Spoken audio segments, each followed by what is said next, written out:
Good evening, students. Welcome to Excellence IAS.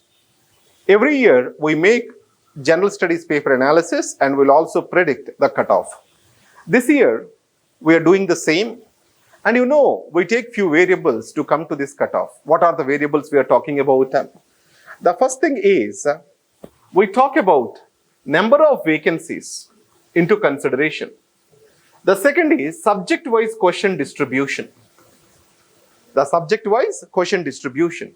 If you are getting more questions from the standard subjects and standard sources, which many students religiously prepare, the cutoff is expected to be high.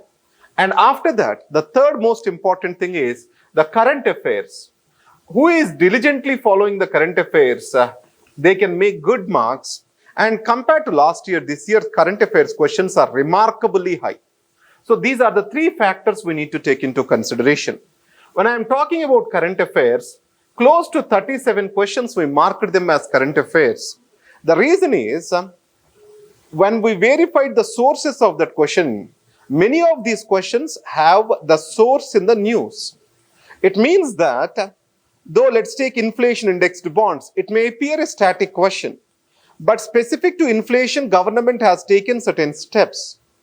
US Fed rate hike, which has recently happened. So what is the impact on Indian economy? There are many articles and editorials have come up because of that.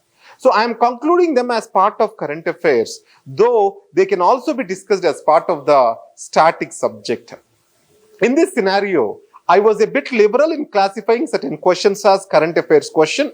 In the next video, we are going to publish what is the source of each and every question given by UPSC among these 37 questions. So in this scenario, the history, we got 16 questions. The highest number of questions are from economy. So in economy, the questions are conceptual, cause and effect oriented. So if this increases, what will happen to the other variable? And polity questions are relatively easy. Geography questions are, I cannot say them easy, they are moderate. And when we go to environment, the number of questions are more on the institutions and the new concepts which are being developed in the environment. Obviously, student who is focusing on various new terminology, glossary which is coming up, new institutions which are being built, those students will be able to do better in the environment. And the second thing, observe carefully over here.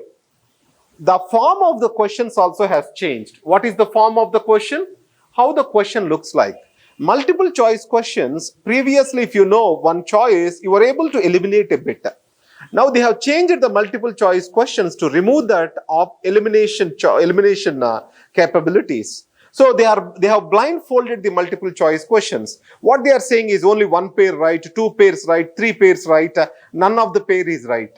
It means you don't know which pair is right, which pair is wrong, etc. in this. That elimination thing is being done with regard to the form.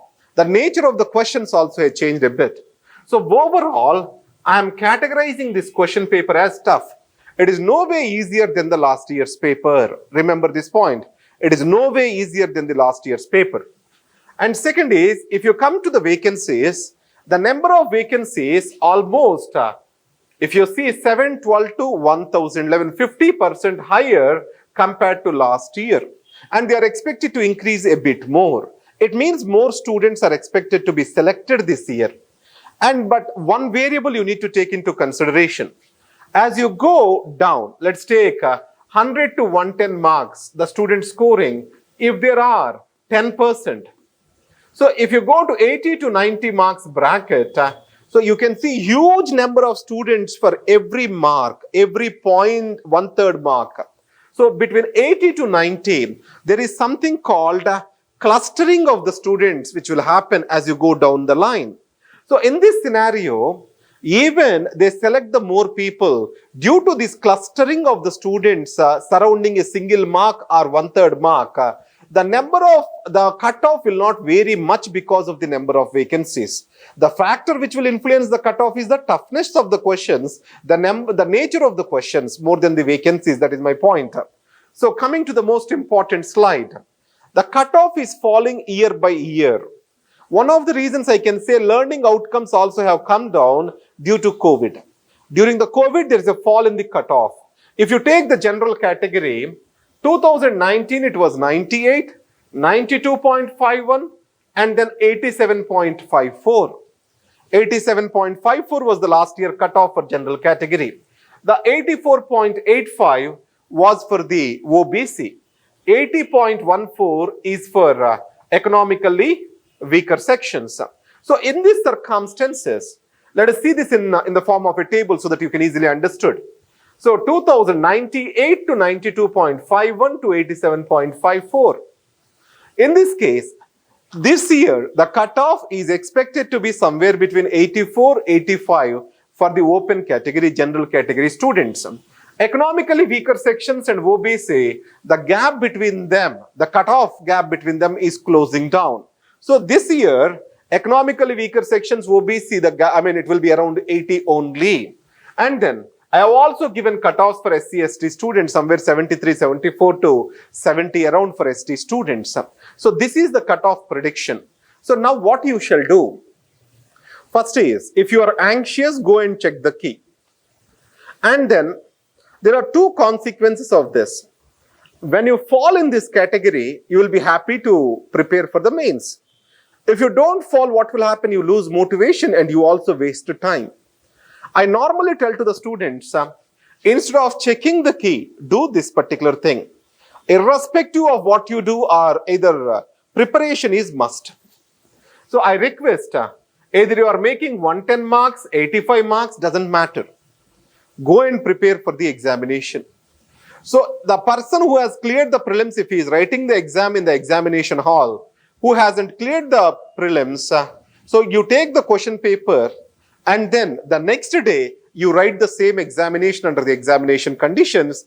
If you prepare that way, if not this year, next year you will be in the list. So never lose hope, start preparation immediately. So we made a successful prelims mentorship program. This year, at a very subsidized price, we are starting the mains mentorship program. And Venkata Mohan sir is starting political science mentorship program. He will be available in Hyderabad. In this mains mentorship program for political science, students will be invited. So anyone who wants to join will not be allowed to join into this political science program. You need to send a request, and then your profile will be verified by the sir, and sir will take you into his team. That is 20 students he is taking for this year for political science mentorship. So he changes your way of writing the answer.